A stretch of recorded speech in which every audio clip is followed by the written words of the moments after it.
اعوذ باللہ من الشیطان الرجیم، بسم اللہ الرحمن الرحیم۔ سورۃ الحاقہ۔ الحاقہ ما الحاقہ وما ادراک ما الحاقہ کذبت ثمود وعاد بالقاریہ فأما ثمود فأهلكوا بالطاغية وأما عاد فأهلكوا بريح صرصر عاتية سخرها عليهم 7 ليال و8 أيام حسوما فترى القوم فيها صرعا كأنهم أعجاز نخل خاوية فهل ترى لهم من باقية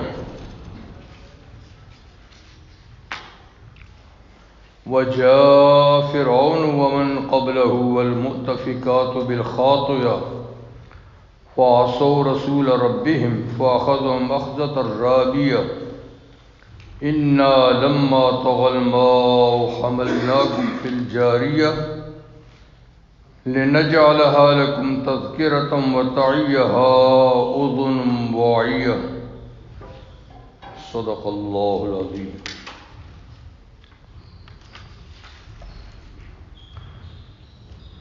سورۃ الحاقہ کی آیت نمبر 1 سے 12 تک آیات میں آپ کے سامنے تلاوت کی۔ سورۃ الحاقہ یہ بھی مکی سورت ہے، ہجرت سے پہلے نازل ہوئی، اور ہجرت سے پہلے نازل ہونے والی صورتوں میں زیادہ تر توحید، رسالت اور معاد کا ذکر ہوتا ہے۔ اس میں بھی یہ مضامین ہیں، لیکن یہاں رسالت کا ذکر بعد میں آئے گا اور شروع میں معاد کا ذکر ہے، آخرت کا۔ اس سے پہلی سورہ نون والقلم گزری ہے، اس میں نبی کریم صلی اللہ علیہ وسلم کے بارے میں مشرکین نے کہا تھا کہ یہ مجنون ہے۔ اللہ نے اس کا جواب دیا کہ نہیں، مجنون نہیں، تمہیں پتہ چل جائے گا بعد میں کہ مجنون کون تھا، تم یا وہ تو بڑے اخلاق عالیہ والے ہیں۔ اور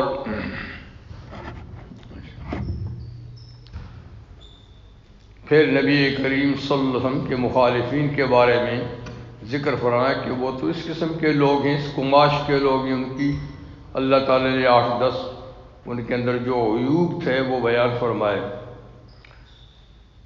اور پھر فرمایا کہ یہ اس لیے مخالفت کرتے ہیں کہ وہ مال اور اولاد والے ہیں، اس پہ اتراتے ہیں، تو یہ تو ایک آزمائش کی چیز ہے، مقبولیت کی نشانی نہیں۔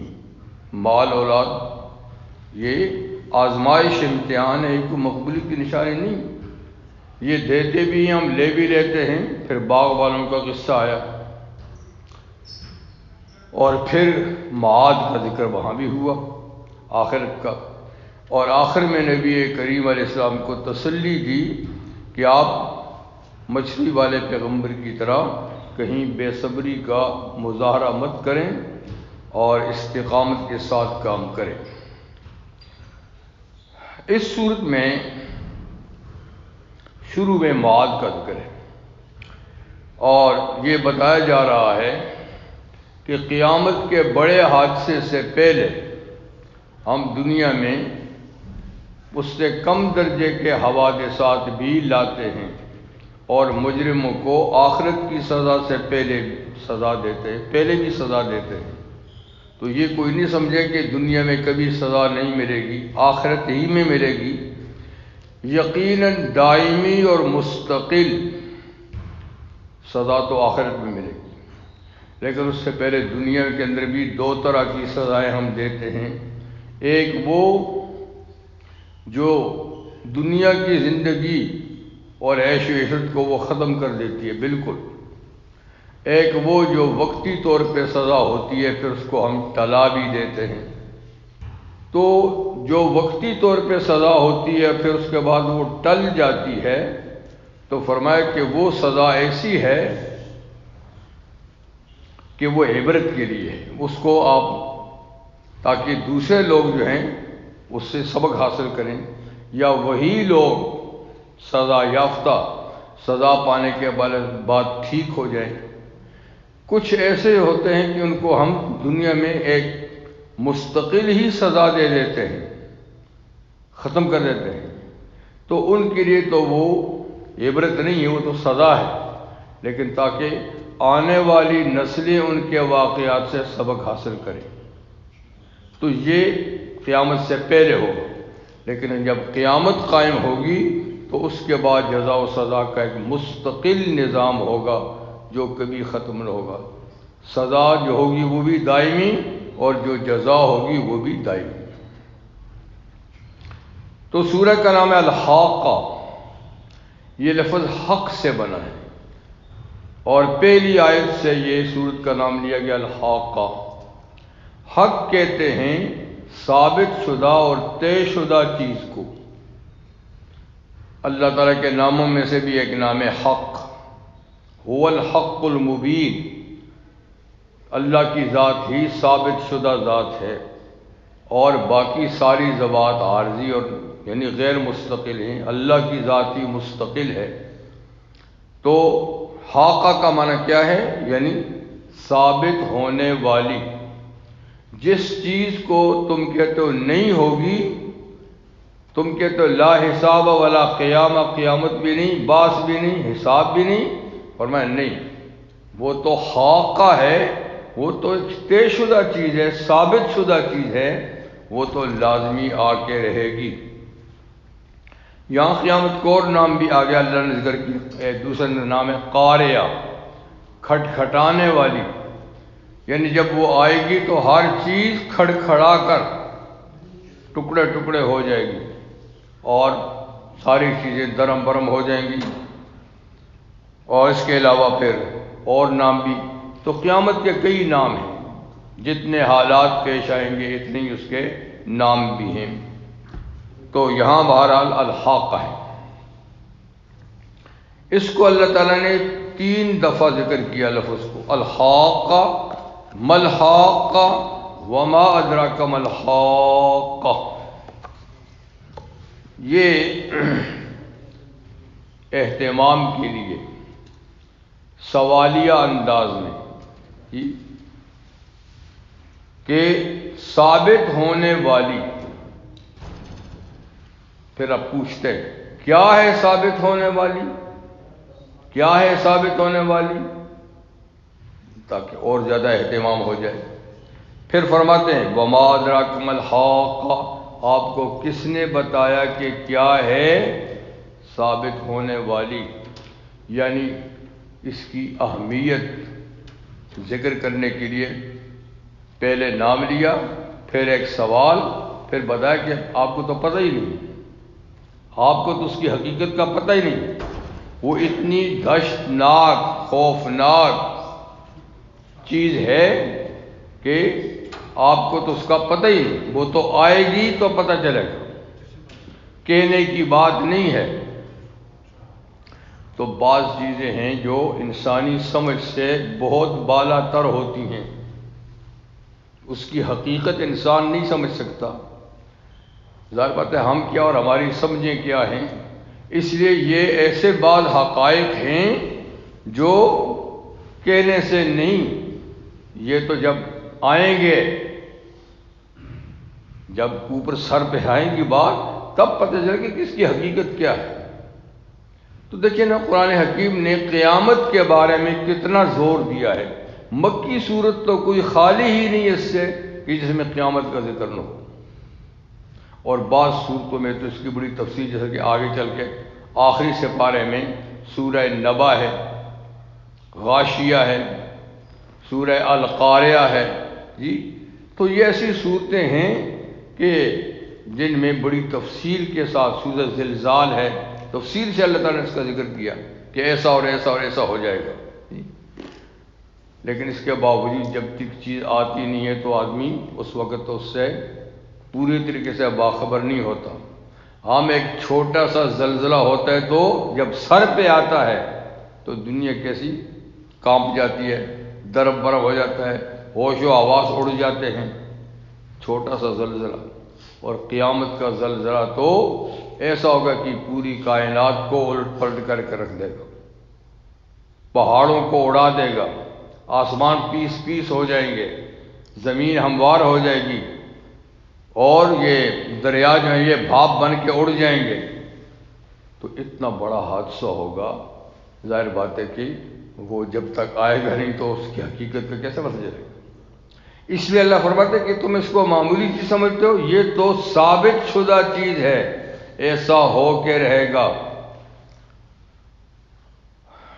اب اس کے بعد فرماتے ہیں کہ دیکھو ایک چھوٹی قیامت کچھ قوموں پر دنیا میں آئی ہے، اور کس جرم کے پاداش میں؟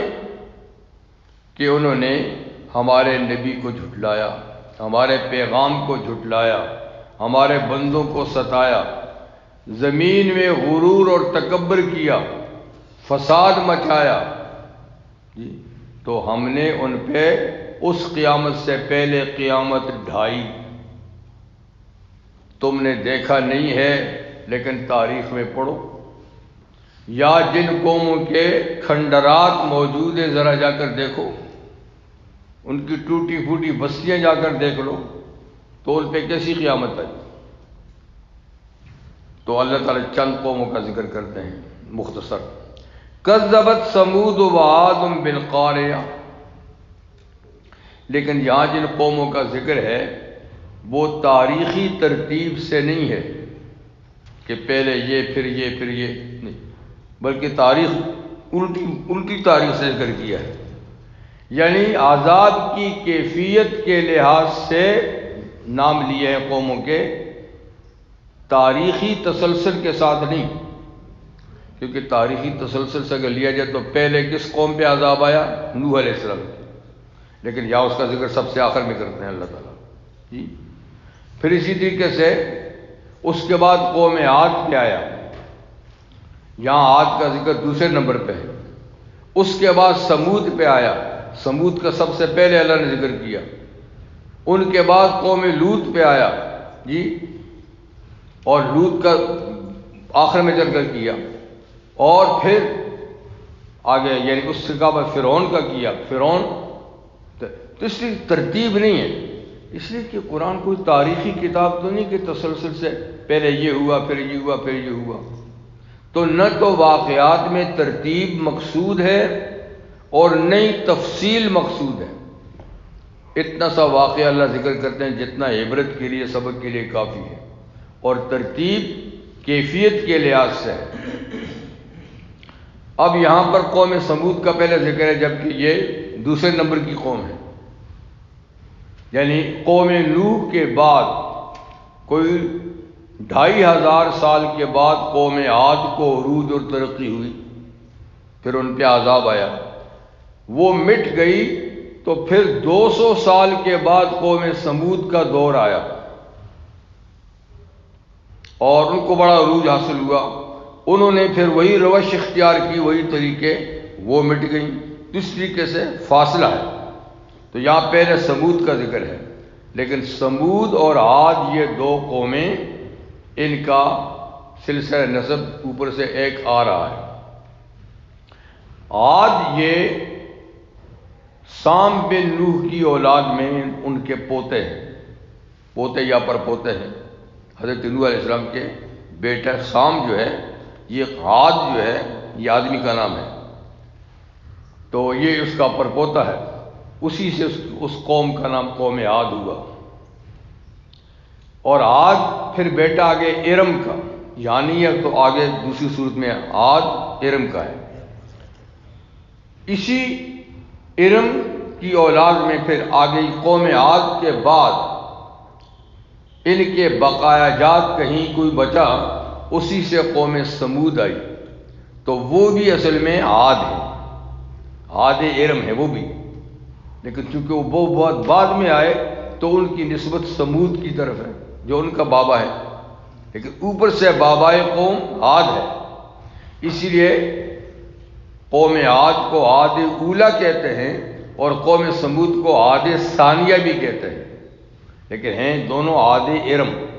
اچھا، تو یہاں سمود کا پہلے ذکر ہے، یہ پہلے ذکر اس لیے ہے کہ یہ بیک وقت تباہ ہوئے، ان پہ عذاب ایک وقت آیا، اسی وقت پوری قوم ختم ہو گئی، کوئی ان کو موقع، کوئی ان کو زیادہ ٹائم نہیں دیا۔ اور وہ کیا تھا؟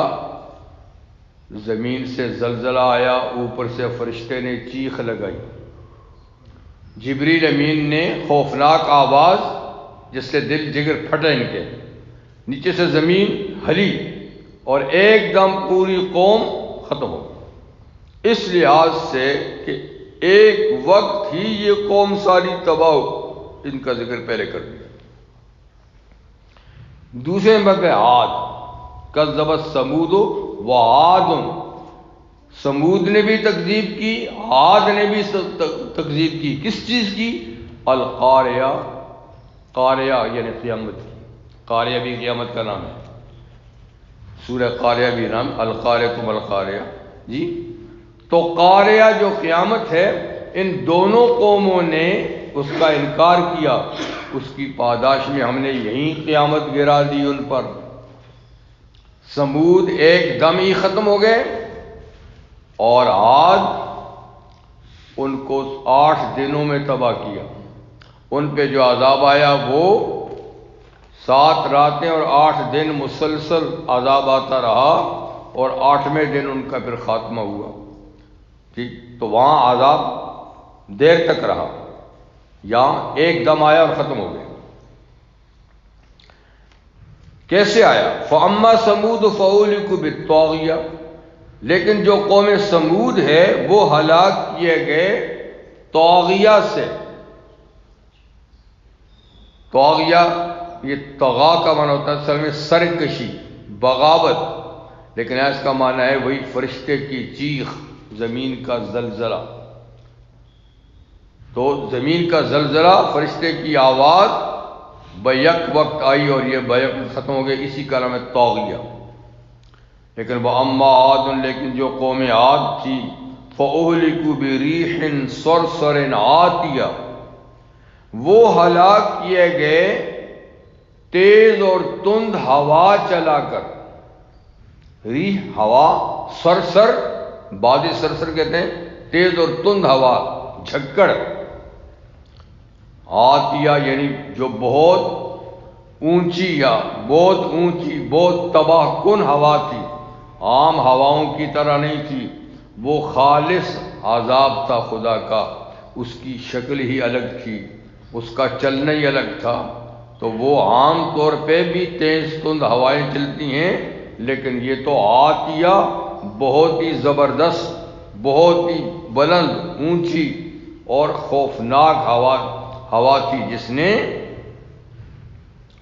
لوگوں کو اٹھا اٹھا کر آپس میں ٹکرایا، ان کے جانور، ان کے مکانات، ان کے باغات، جس چیز پہ چلی اس کو ملیا میٹ کر کے رکھ دیا اور مسلسل چلتی رہی۔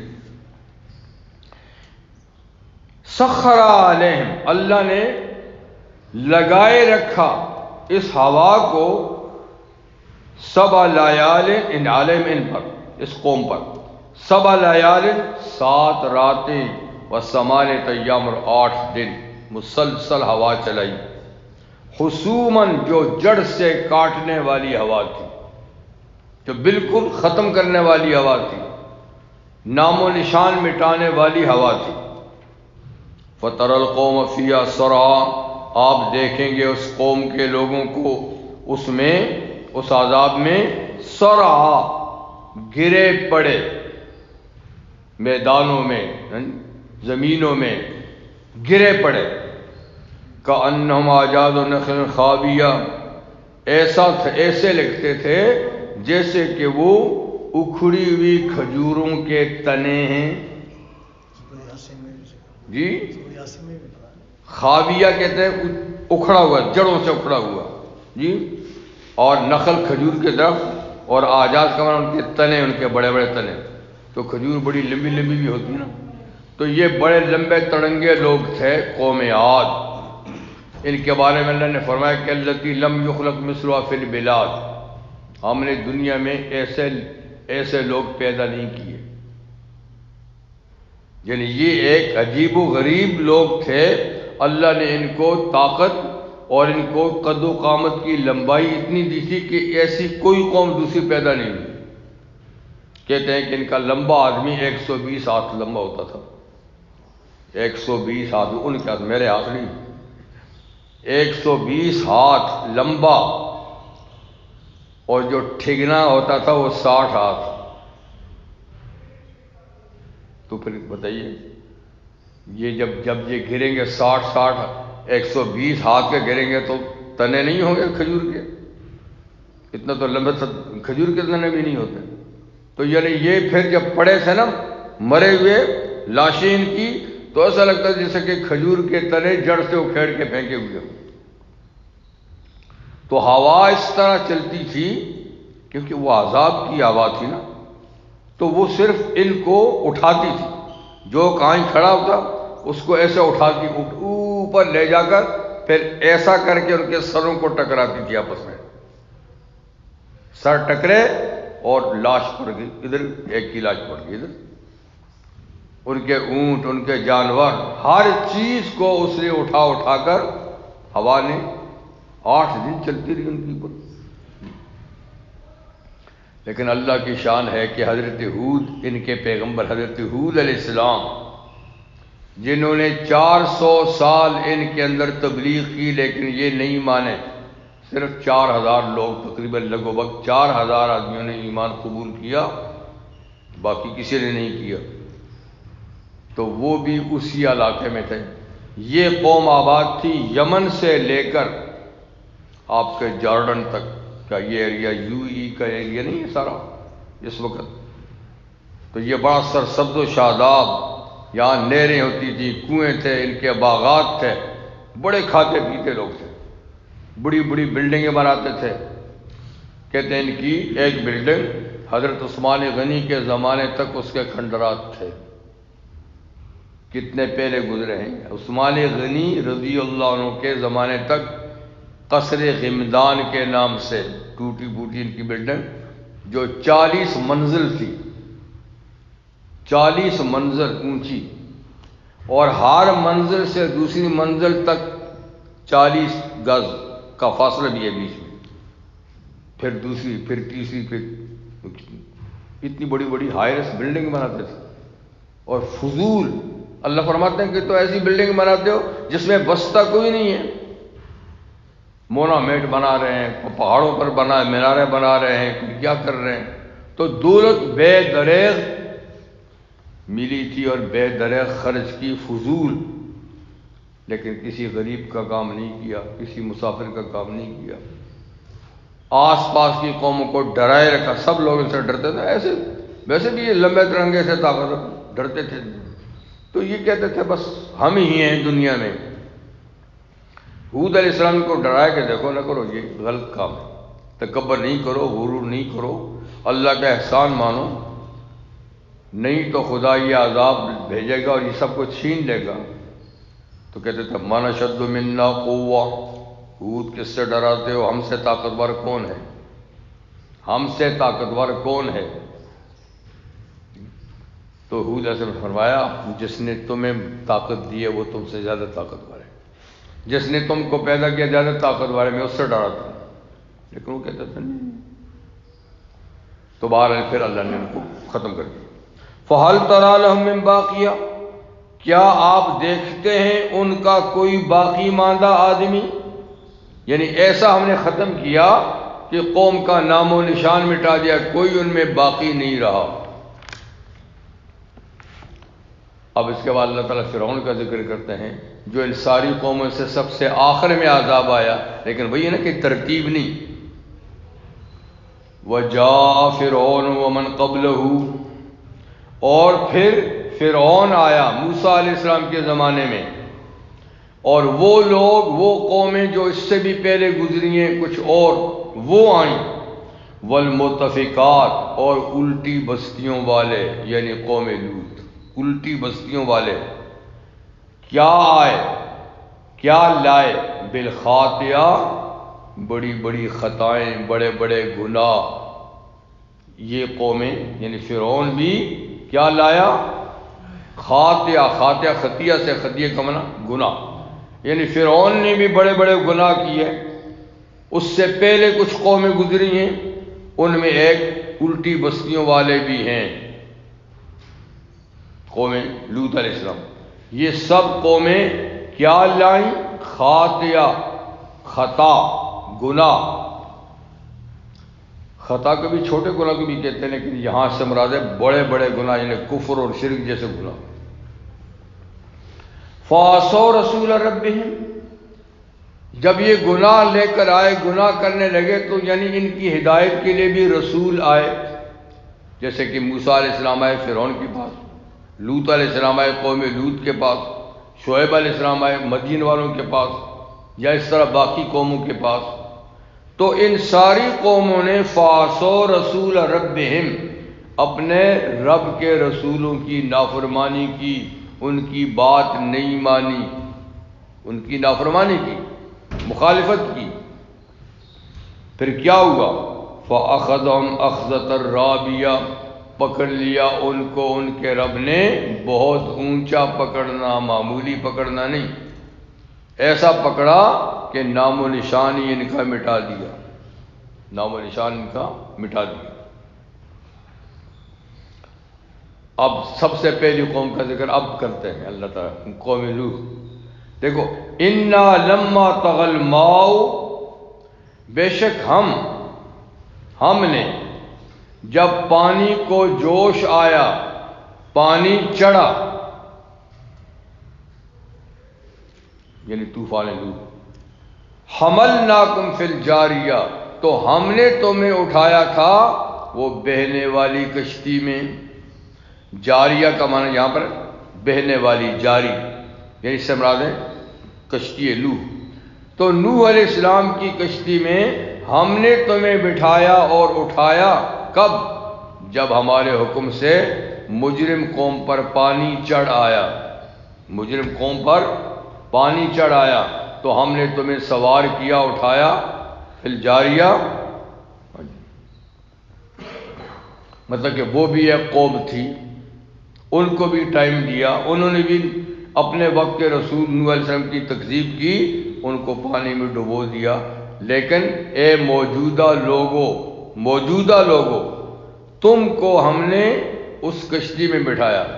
تو موجودہ لوگ تو موجود نہیں تھے اس وقت، مطلب ہے کہ جن کی اب تم نسل ہو، تمہارے باپ دادے جو تھے نوح علیہ السلام کے ساتھ، ان کو کشتی میں بٹھایا، تم آخر انہی کی تو نسل ہو. تو جب تمہارے باپ دادوں کو کشتی میں بٹھایا تو تم ان کے ساتھ ہی رہے، ظاہر بات ہے، اگرچہ تم دنیا میں بھی نہیں آئے تھے، لیکن تمہیں بچایا، یعنی تمہارے باپ دادوں کو بچایا، ان کی نسل سے آج تم دنیا میں آباد ہو. تو ہماری مہربانی کو یعنی یاد رکھو، تم کو بچایا. لِنَجْعَلَهَا لَكُمْ تَذْكِرَةً، تاکہ ہم اس کشتی کو، اس جہاز کو تمہارے لیے ایک یادگار بنا دیں. وہ بھی ایک یادگار ہے، وہ دنیا کا سب سے پہلا بحری بیڑا ہے، سب سے پہلا جہاز ہے، سب سے پہلی کشتی ہے. اس سے پہلے کشتی نام کی کوئی چیز لوگ نہیں جانتے تھے، تھی نہیں وجود میں. اللہ کے حکم سے اللہ کے نبی نے سب سے پہلا جہاز بنایا. تو وہ تمہارے لیے ہم اس کو یادگار بنا دیں. وَتَعِيَّهَا أُذُنٌ وَاعِيَةٌ، تاکہ یاد رکھے اس واقعے کو یاد رکھنے والے کان، یعنی کان سن کر اس کو یاد رکھیں، یہ ایک یادگار ہے. تو وہ کشتی، اس کے ٹوٹے پھوٹے یعنی تختے جو ہے نا، بڑے زمانے تک اس پہاڑ پہ موجود تھے جہاں کر وہ طوفان کے بعد رکی تھی، بڑے زمانے تک، اس یادگار تھی. کہا یہ چھوٹی قیامتیں ان قوموں پہ آئیں، ان چند قوموں کا ذکر کیا، ورنہ تو دنیا میں کتنی قومیں ہیں. کہ جن پہ یہ قیامتیں گزری ہیں دوسرے ملکوں میں، لیکن چونکہ عرب کے لوگ باقی تو دنیا کی تاریخ سے واقف نہیں تھے، اس لیے جہاں اللہ تعالیٰ صرف انہی قوموں کا ذکر کرتے ہیں جن سے کسی نہ کسی درجے میں آل عرب واقف تھے، یہ ان کے آس پاس کی قومیں ہیں۔ باقی دنیا میں ہند میں کیا ہوا، دوسرے ملکوں میں کیا ہوا، دوسرے ملک میں تو پتہ نہیں کتنی ہی تہذیبیں زمین میں دفن ہوئی ہیں۔ جو لوگ بگڑے اللہ نے ان کو دنیا میں ختم کر دیا، ان پہ قیامت یہیں آ گئی جی۔ اب فرمائے دیکھو اب ایک بڑی قیامت جس کا ہم بار بار ذکر کرتے ہیں وہ بھی آنے والی ہے۔ وہ آئی تو دنیا ہی نہیں رہے گی، وہ آئی تو دنیا ہی نہیں رہے گی، اور تم کہتے ہو کہ وہ نہیں آئے گی۔ تمہاری آنکھوں کے سامنے یہ تو آ چکی ہیں، اگر یہ آ چکی ہے تو وہ کیوں نہیں آئے گی؟ تو ان قیامتوں کو دلیل سمجھو اس قیامت کے لیے، وہ کیسے آئے گی؟ فَإِذَا نُفِخَ فِي الصُّورِ نَفْخَةٌ وَاحِدَةٌ، جب سور میں پھونکا جائے گا، جب سور میں پھونکا جائے گا۔ ایک خاتون نے حضور سے پوچھا کہ حضور سور کیا ہوتا ہے؟ ایک تو ہمارے ہاں جس کو ہم کہتے ہیں سور پنجابی میں سور کو، خنزیر کو، مگر وہ سین سے ہے، یہ سواد سے ہے۔ ہاں جی، فَإِذَا نُفِخَ فِي الصُّورِ، جب سور میں پھونکا جب پوچھا کہ سور کیا ہوتا ہے، حضور نے فرمایا وہ ایک سینگ کی طرح ہے، ٹیڑھا جی، اس کا ایک دھانا ہے، ایک اس کا یعنی گول ہے، اور ایک اس کا سینگ کی طرح پتلا حصہ ہے، چھوٹا حصہ، اور ایک جو سر میں لگا ہوتا نا وہ موٹا ہوتا ہے۔ تو اس طرح کا ایک بگل ہے، بگل سمجھ، اس طرح کا ایک بگل ہے، وہ ایک متعین فرشتے کے منہ میں اس کا چھوٹا حصہ پھونکنے کا اس کے منہ میں ہے، اور وہ انتظار میں لیے بیٹھا ہے۔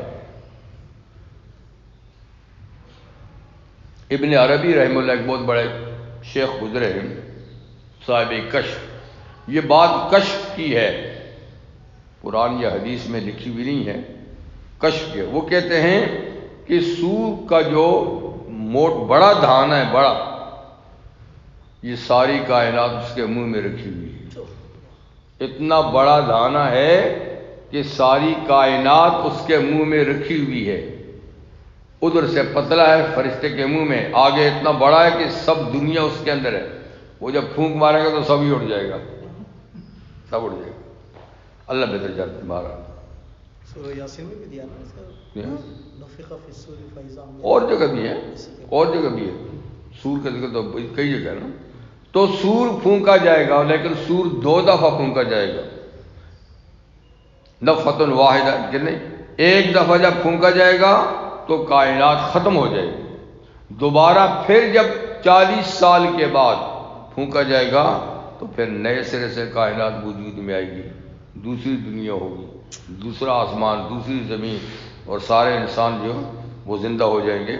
وہ دوسری دفعہ بیچ میں وقفہ ہوگا 40 سال کا۔ تو جب سور پھونکی جائے گی، یہ پہلی دفعہ، نفخۃ واحدہ، ایک مرتبہ، پہلی مرتبہ، تو کیا ہوگا؟ وَحُمِلَتِ الْأَرْضُ وَالْجِبَالُ، یہ مضبوط زمین، یہ پکے مضبوط پہاڑ اٹھا لیے جائیں گے، اس کے صدمے سے ہی اٹھیں گے اس پھونک سے۔ فَدُكَّتَا دَكَّةً وَاحِدَةً، اور ان کو ایک ہی مرتبہ کچل دیا جائے گا، پیس دیا جائے گا، زمین اور پہاڑ سارے کے سارے پس جائیں گے، ریزہ ریزہ ہو جائیں گے، ریت کا ڈھیر ہو جائے، جیسے ریت کا ڈھیر ہو جائے اور پھر پھیل جائے، تو کوئی چیز زمین آسمان کی نہیں رہے گی۔ سورہ طٰہٰ میں گزر چکا ہے، قان صفصفا، صاف میدان ہوگا، صاف، مشرق سے مغرب تک کوئی اونچ نیچ نہیں ہوگی، لا ترى فیہا عوجا ولا امتا، کوئی جگہ ٹیڑھی کوئی ٹیلا اونچ نیچ نہیں ہوگی، بالکل ہموار ہو جائے گی۔ اور فرمایا کہ اذا البحار سجرت، یہ جو سمندر ہیں یہ بھاپ بن کے اڑ جائیں گے، یہ پانی بھاپ بن کے اڑ جائے گا، تو سب چیز ہموار ہو جائے گی، زمین کی ہر چیز ہموار ہو جائے گی۔ دکتم واحدہ، یعنی ایک ہی مرتبہ سب کو کوٹ دیا جائے گا، پیس دیا جائے گا۔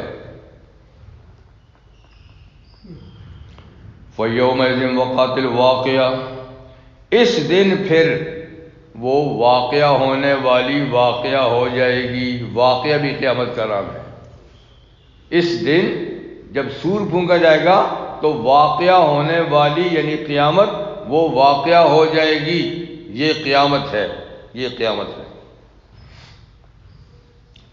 یہ تو زمین کا حال ہے۔ کا اوپر کا وَانشَقَّتِ السَّمَاءُ، یہ مضبوط آسمان ٹوٹ پھوٹ کا شکار ہو جائیں گے، اسی سور کے پھونکنے سے آسمان ٹوٹ جائیں گے، پھٹ جائیں گے۔ فَهِيَ يَوْمَئِذٍ وَاهِيَةٌ، آج یہ بڑے مضبوط ہیں، اور اللہ فرماتے ہیں سبل شدادہ، تمہارے اوپر ہم نے مضبوط آسمان ساتھ بنائے ہیں، لیکن قیامت کے صدمے میں واہیہ، واہیہ کا معنی بالکل کمزور، پھونک مارو تو اڑ جائے جو چیز۔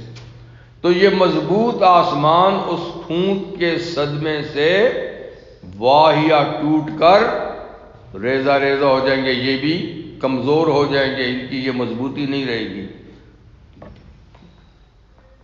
اچھا جی، آپ کہتے ہیں کہ آسمان پر تو فرشتے رہتے ہیں، اور فرشتوں کے بارے میں یہ بھی ہے کہ اتنے فرشتے ہیں کہ ایک بالش جگہ بھی فرشتے سے خالی نہیں، اتنے فرشتے ہیں آسمانوں پر، تو وہ کہاں جائیں گے؟ فرماتے ہیں والملک علی ارجائها، فرشتے ان کے کناروں پہ چلے جائیں گے۔ ارجا کنارے، فرشتے جو ہے نا وہ جب آسمان ٹوٹیں گے تو فرشتے سب کے سب کنارے پہ چلے جائیں گے۔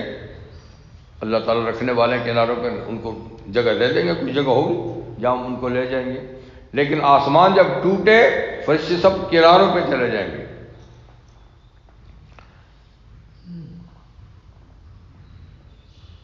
وَيَحْمِلُ عَرْشَ رَبِّكَ فَوْقَهُمْ يَوْمَئِذٍ ثَمَانِيَةٌ، تو یہ ساری کائنات تو ٹوٹ جائے گی، 7 آسمان اور زمینیں یہ سب ٹوٹ پھوٹ جائیں گی، زمین ہموار ہو جائے گی، تو عرش جو سب کائنات کو اپنی لپیٹ میں لیے ہوئے ہے اور سب سے بڑی مخلوق عرش ہے، وہ رب العرش العظیم، اللہ رب العرش العظیم ہے، عرش عظیم کا رب ہے، تو یہ عرش عظیم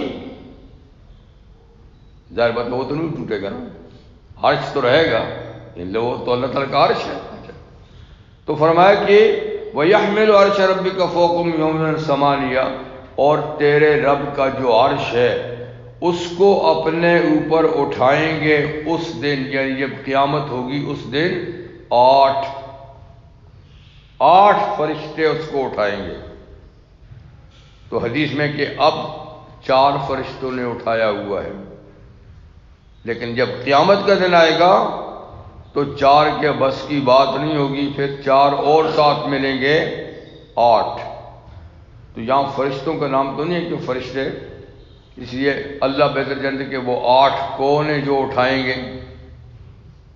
حدیث میں تو ہے نا کہ 4 فرشتے نے اٹھایا، پھر 4 اور ہوں گے، 8 ہو جائیں گے، لیکن بعض اہل علم کہتے ہیں کہ اس کی بھی حقیقت کا پتہ نہیں ہے کہ 8 فرشتے ہوں گے یا 8 فرشتوں کی صفیں ہوں گی، یعنی 8 ایک ایک کر کے فرشتہ ہوگا یا 8 صفیں ہوں گی، یہ اللہ بہتر، کیونکہ یہاں صرف 8 کہا ہے، 8 فرشتے نہیں کہا ہے، تو حقیقت اللہ بہتر جانتے ہیں۔ پھر فرشتوں نے کیسے عرش کو اٹھایا ہوا ہے یہ حقیقت بھی ہم نہیں جانتے۔ وہ فرشتے کتنے بڑے ہیں جنہوں نے عرش الہی کو اٹھایا ہوا ہے حدیث میں تو بڑے عجیب و غریب ان کے لیے بتایا ہے، لیکن اصل حقیقت یہ ہے کہ یہ وہ حقائق ہیں کہ وہاں تک ہماری رسائی نہیں ہے۔ بس اس پہ اتنا ایمان لانا ہے کہ اس وقت 4 نے اٹھایا ہے، 4 صفیں ہیں، 4 فرشتے ہیں، بڑے ہیں تو کتنے ہیں، کیا حلیہ ہے، کیا شکل ہے، نہیں، اور اس وقت 8 اٹھائیں گے۔ لیکن سوال یہ کہ اس وقت 8 کیوں اٹھائیں گے؟ تو اہل علم کہتے ہیں کہ اس لیے کہ اس وقت اللہ تعالیٰ کی قہری تجلی اتنی زبردست ہوگی کہ 4 کے بس کی بات نہیں ہوگی۔ یعنی ابھی وہ کیفیت نہیں ہے، لیکن اس وقت اللہ تعالیٰ کی جو تجلی ہے، قہری تجلی، وہ اتنی زبردست ہوگی کہ 4 فرشتے اٹھا سکیں گے نہیں عرش کو، بلکہ 4 مزید اس کے ساتھ شامل ہو گئے، 8، چاہے صفیں ہو چاہے فرشتے۔ خیر، یومئذ، اس دن، یعنی وہ قیامت کے دن، توردون، وہ قیامت کا دن کیوں قائم کیا جائے گا؟ اس کی اصل وجہ تو بتا دیے نا، لتجزا کل نفس بما تسعی، سورہ طٰہٰ میں بتایا کہ قیامت کا وقوع اس لیے ہوگا کہ ہر آدمی کو اس کے عمل کا بدلہ دیا جائے، بس۔ تو یہ ایک عارضی طور پہ دنیا ہے، یہ کہتے ہیں نا الدنیا مزرعۃ الآخرہ، یہ آخرت کا کھیت ہے۔ تو کھیت ہمیشہ سرسبز و شاداب نہیں رہتا، اس میں فصل بوئی جاتی ہے، جب فصل پک جاتی ہے کاٹ کے کھیت ویران پڑا رہتا ہے۔ تو یہ عمل کی فصل اگانے کے لیے یہ دنیا ہے، اس لیے جب عمل کی فصل پک جائے گی تو اس کو اجاڑ دیا جائے گا، ختم کر دیا جائے گا، پھر عمل کا جو بدلہ ہے وہ وہاں ملے گا۔ جیسے کہ کھیت کاٹ کر دانے نکال کر پھر اس کو منتقل کر دیتے ہیں وہاں جو اس کے گودام ہیں ان کے اندر، ویئر ہاؤس ہیں ان کے اندر، تو وہ اجڑ جاتا ہے۔ تو یہ دنیا اجڑ جائے گی، اور پھر اس کا یہ فصل ہے عمل کی، خراب فصل ہے تو دوزخ میں جائے گی، اچھی فصل ہے تو جنت میں چلی جائے گی۔ تو اس لیے فرمایا کہ قیامت اس لیے قائم ہوگی۔ جب اس لیے قائم ہوگی تو جتنے لوگ اس دنیا میں بھیجے گئے ہیں عمل کی فصل کاشت کرنے کے لیے، عمل کی فصل اگانے کے لیے جو بھیجے گئے ہیں، تو وہ سارے کے سارے وہاں موجود ہوں گے، اس لیے کہ ان کا حساب ہوگا کیا اگایا تھا، گندم اگائی تھی یا جو اگائے تھے، کیا فصل اگائی تھی۔ تو ہم سب کاشتکار ہیں یہاں پر، انبیاء آئے، انہوں نے بتایا کہ کون سا بیج استعمال کرنا ہے، کون سی فصل کاشت کرنی ہے۔ جنہوں نے ان کی بتائی ہوئی فصل کاشت کی ہے ان کے تو بارے نیارے ہوں گے، اور جنہوں نے اپنی مرضی سے کچھ کانٹے بوئے ہیں وہ کانٹے ہی کاٹے گا۔ گندم از گندم برائے جوز جو، از مکافات عمل غافل مشروع۔ اس لیے سارے حاضر ہوں گے جی، جب سارے فرماتے کہ یوم دن توردون لا تخفی منکم خافیہ، اس دن تم پیش کیے جاؤ گے، کس کے سامنے؟ اللہ کے سامنے۔ اس دن تم پیش کیے جاؤ گے، اللہ کی عدالت لگے گی، اللہ خود فیصلے کریں گے، ان کے سامنے سب لوگ پیش کیے جائیں گے، اور یہ پیشیاں ہوں گی۔ پہلی میں حساب کتاب پوچھ گچھ ہوگی، ہاں بھائی کیا کیا کیا نہیں کیا، ہر آدمی سے الگ الگ سوال ہوگا، ہر آدمی سے، بیچ میں تیسرا آدمی نہیں ہوگا۔ اللہ سوال کریں گے، بندے کو خود جواب دینا ہوگا، بیچ میں وکیل نہیں ہوگا، دوست احباب نہیں ہوں گے، ہر اس دن تم پیش کیے جاؤ گے، اور لا تخفی منکم خافیہ، تم میں سے کوئی چھپنے والا چھپ نہیں سکے گا کہ میں آج حاضری نہیں دیتا عدالت میں، دنیا میں تو چانس ہوتے ہیں نا، آج تاریخ ہے بھائی، آپ کو بلایا، سمن آئے ہیں، لیکن اس کو پتہ ہے کہ میں پکڑا جاؤں گا تو ادھر ادھر ہو جاتے ہیں، پولیس کی نظر سے غائب ہو جاتے ہیں، ملک سے بھاگ جاتے ہیں، کچھ نہ کچھ اپنے آپ کو آدمی بچا لیتا ہے۔ لیکن وہاں ایسی عدالت لگے گی، پولیس والا بھی نہیں ہوگا، کوئی پکڑ دھکڑ والا، خود بخود عدالت میں حاضری دے گا ہر آدمی، کوئی چھپ سکے گا نہیں۔ اور ایک معنی یہ کہ کوئی عمل چھپا ہوا نہیں رہے گا، آدمی بھی نہیں چھپ سکے گا اور آدمی کا کوئی عمل بھی چھپا ہوا نہیں رہ سکے گا، ہر عمل ذرے کے برابر بھی ہے، فَمَن يَعْمَلْ مِثْقَالَ ذَرَّةٍ، وہ بھی سامنے ہوگا۔ یعنی کہ کچھ ہم جیسے ہم نے دنیا میں بے شمار عیب اپنے چھپائے ہوئے ہیں، میرے عیبوں کا آپ کو نہیں پتہ، آپ کے عیبوں کا مجھے نہیں پتہ، لیکن وہاں کچھ نہیں، یوم تبلی السرائر، وہاں سارے سربستہ راز کھل جائیں گے، سب جو راز ہیں وہ سارے کھل جائیں گے، کوئی چھپی ہوئی چیز نہیں ہوگی، تو نہ آدمی چھپ سکے گا نہ کوئی عمل چھپا ہوا رہے گا۔ اچھا، تو پیشی ہوگی، ٹھیک ہے نا؟ تو پیشی میں پہلی تو گفتگو ہوگی، بحث ہوگی، سوال جواب ہوں گے، سوال جواب ہونے کے بعد پھر ڈائریاں پیش کی جائیں گی، یعنی جو کچھ فرشتوں نے لکھا ہے وہ ان کے ہاتھ میں تھما دیا جائے گا۔ پہلے اس کو ثابت کیا جائے گا، جب ثابت ہو جائے گا شہادتوں سے، بحث مباحث سے، ہر چیز سے، پھر کارڈ پیش کیے جائیں گے، کامیابی ناکامی کے رزلٹ کارڈ۔ اچھا، تو کیسے ہوگا؟ ان کو اڑایا جائے گا، ہاتھ میں نہیں، اڑایا جائے گا، اڑتا اڑتا ہر کسی کا نامہ عمل اس کے ہاتھ میں آئے گا۔ اگر سامنے سے آ رہا ہے تو وہ دائیں ہاتھ میں آئے گا، یہ کامیابی کی نشانی ہے کہ رزلٹ ٹھیک ہے، پاس ہو گیا۔ پیچھے سے آیا اور بائیں ہاتھ میں، ناکامی کی نشانی ہے، آتے ہی دیکھ لو کہ ناکامی ہے۔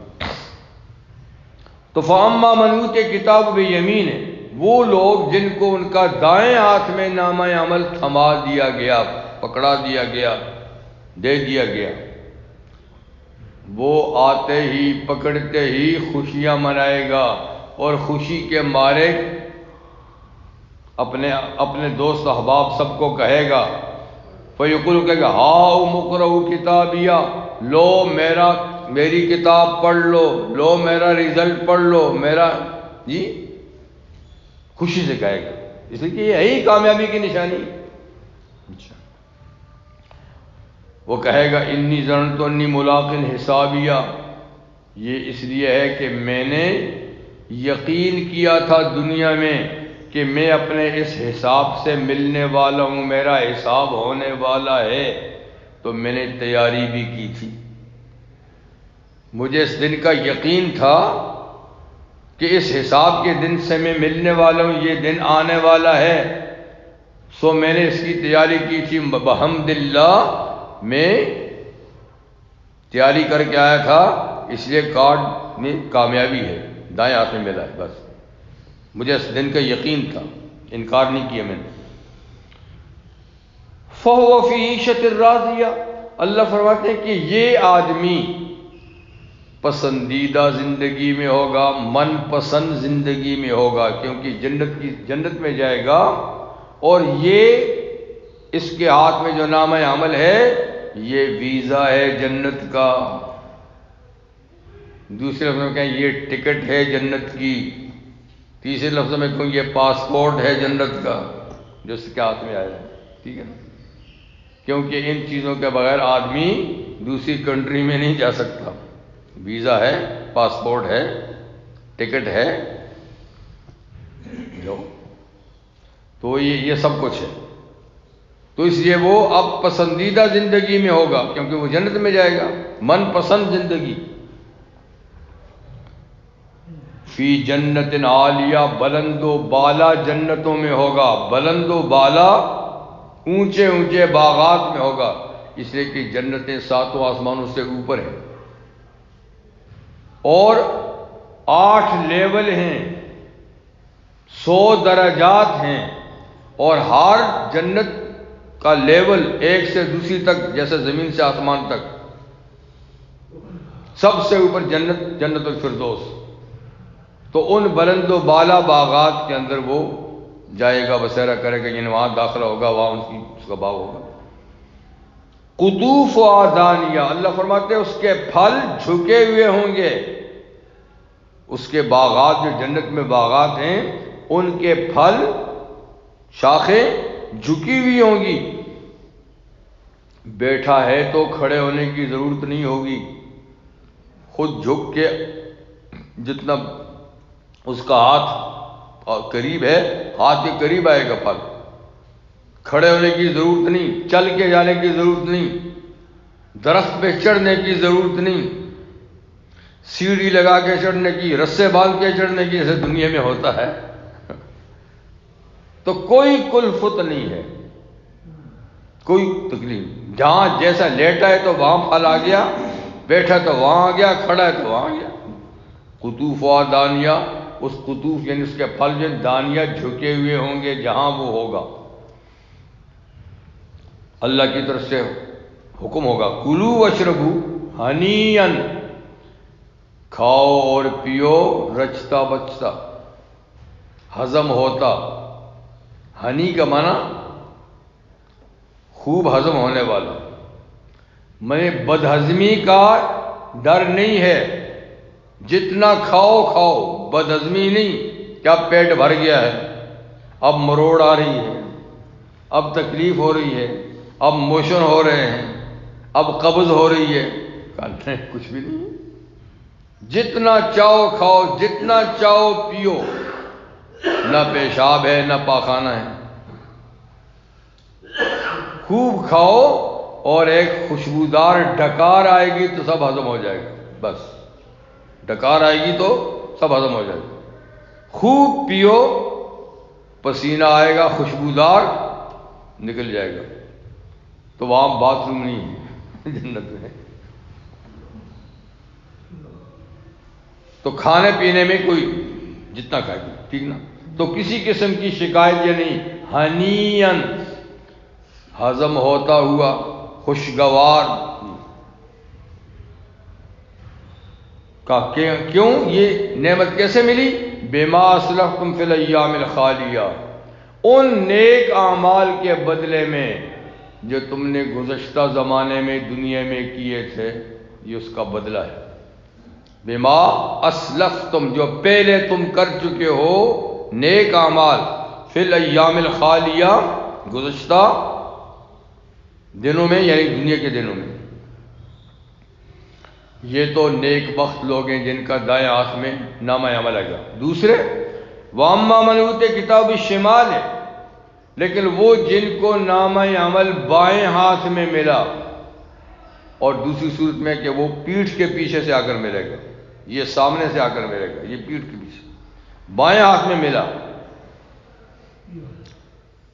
فَيَقُولُ يَا لَيْتَنِي لَمْ أُوتَ کِتَابِیَہ، وہ کہے گا ہے کاش، افسوس مجھے، کاش مجھے یہ کتاب دی ہی نہ گئی ہوتی، میرے ہاتھ میں یہ نامہ عمل آتا ہی نہ، کاش، اس لیے کہ اس کے آنے سے کوئی فائدہ نہیں، کوئی خوشی نہیں ہے، یہ نہ آتا تو اچھا تھا، نہ آتا تو اچھا تھا۔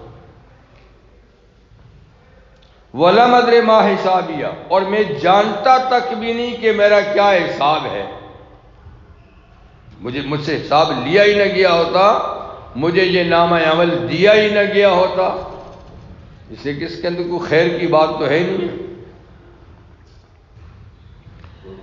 پھر کہتے ہیں یا لیتہا کانت القاضیہ، اے افسوس، اے کاش کہ وہ موت میرا فیصلہ ہی کر دیتی، جب مرا تھا مرا ہی رہتا، دوبارہ نہ اٹھایا جاتا، حساب کتاب نہ لیا جاتا، یہ شرمندگی نہ اٹھانی پڑتی، آگے عذاب نہ ہوتا، تو قاضیہ کا معنی یعنی میرا موت کے ساتھ فیصلہ ہی ہو چکا ہوتا، میں بھولا بسرا ہو جاتا، ختم ہی ہو جاتا۔ دوسری آیت میں ہے آگے 30ویں سپارے میں کہیں گے کاش کہ ہم مٹی ہو گئے ہوتے، مٹی میں رلے ملے رہتے، اٹھتے ہی نہ دوبارہ۔ جی تو یہ موت فیصلہ کون ہوتی؟ ماغنا انی مالیہ، کہتے دیکھا میں نے بڑا سرمایہ اکٹھا کیا تھا دنیا میں، بینک بیلنس تھا، بہت کچھ چھوڑ کے آیا تھا، لیکن آج اس مال نے مجھے نہیں بچایا۔ ما اغنا انی، نہیں غنی کیا، نہیں مالدار کیا، نہیں بچایا مجھے، مالیا میرے اس مال نے جو میں سمیٹتا رہا اور خدا کو بھولا رہا۔ اللہ کو بھول کر جو دنیا میں مال ہی مال سمیٹتا رہا دن رات، تو اس نے تو آج کچھ بھی کام نہیں دیا، وہ تو مجھے اس نے آج مجھے کچھ بھی کام وہ ہے ہی نہیں، اس کا نام و نشان ہی نہیں ہے، اس نے مجھے اس عذاب سے نہیں بچایا۔ تو دنیا میں سمیٹتے تھے، پھنستے تھے تو مال دے کے بچ جاتے تھے، آج تو وہ ہے ہی نہیں ہے۔ اگر ہوتا تو اللہ کو کب قبول کرتے تھے، لیکن ہے ہی نہیں ہے۔ جی زیادہ دیر ہو گئی کیا؟ نماز شام کا ٹائم ہو گیا، عشاء کی نماز 7:06 پتہ نہیں، میرے سامنے تو گھڑی جو آپ نے ایسی رکھی وہ تو بالکل اندھی ہے آج۔ اچھا تو ایک آیت قرآن اس کے ساتھ ہلاک عنی سلطانیہ، او میری حکومت بھی ختم ہو گئی، بس دیکھا، ہلاک ہوگی سلطانیہ، میری حکمرانی۔ دنیا میں حاکم تھا، چاہے چھوٹا تھا چاہے بڑا تھا، ہر آدمی گھر کا حاکم ہے، پھر سٹی کا حاکم ہے، پھر اسٹیٹ کا حاکم ہے، پھر ملک کا حاکم ہے، تو حاکم ہیں ہر آدمی۔ کہتا ہے آج تو حاکمیت بھی نہیں ہے، کسی کا حاکم ہوں۔ دنیا میں حاکم بنے پھرتے تھے، بادشاہ تھے، کنگ تھے، صدر تھے، آج ایک چیز بھی نہیں ہے۔ اور مال تھا وہ بھی نہیں ہے، تو نہ حکومت ہے نہ مال ہے، اس میں پھنسے رہے، آج کچھ بھی ہاتھ میں نہیں، نہ مال ہے نہ حکومت ہے۔ وہاں حکومت میں رہ کر بڑے بڑے غنڈہ گردی کرتے تھے، کوئی پوچھنے والا نہیں ہوتا تھا، یہ حکومت اس کے پاس، آج تو کوئی چیز بھی نہیں۔ تو یہ کف دست ملے گا، افسوس کرے گا کہ جن چیزوں کو ہم نے جن زندگی کا مقصود بنایا تھا ایک بھی کام نہ آئی۔ کاش کہ ایسا نہ ہوتا کہ مر گئے ہوتے، یہ چیز نہ ملتی، لیکن کہاں ہوتا ہے۔ اب پچھتائے کیا ہوا جب چڑیاں چگ گئی کھوت، اس وقت کے پچھتانے سے کیا ہوتا ہے؟ آج کوئی پچھتائے تو اس وقت رو رو کر یہاں ندیاں اور نالے بن جائیں گے، آنسو ختم ہو گئے تو خون کی آنسو روئیں گے، لیکن کچھ فائدہ نہیں ہوگا۔ یہاں ان آنسوؤں سے 2 قطرے بھی بہا دے تو گناہوں کا صفایا کر دے، وہاں ساری زندگی روتا رہے گا تو کچھ بھی نہیں ہوگا، چیختا رہے گا تو کچھ نہیں ہوگا، افسوس کرے گا تو کچھ نہیں ہوگا، اس لیے کہ وہ مقام ان چیزوں کے کام آنے کا نہیں ہے۔ اللہ کرے کہ یہی سوچ آ جائے، آدمی مختصر سی زندگی کو ٹھیک طریقے سے گزار دے تاکہ وہاں کا پچھتاوا نہ رہے، ورنہ وہاں پچھتاوا ہوگا اور بے سود بے فائدہ۔ چلیے، سبحانک اللہم وبحمدک، اشہد ان لا الہ الا انت، استغفرک و اتوب الیک۔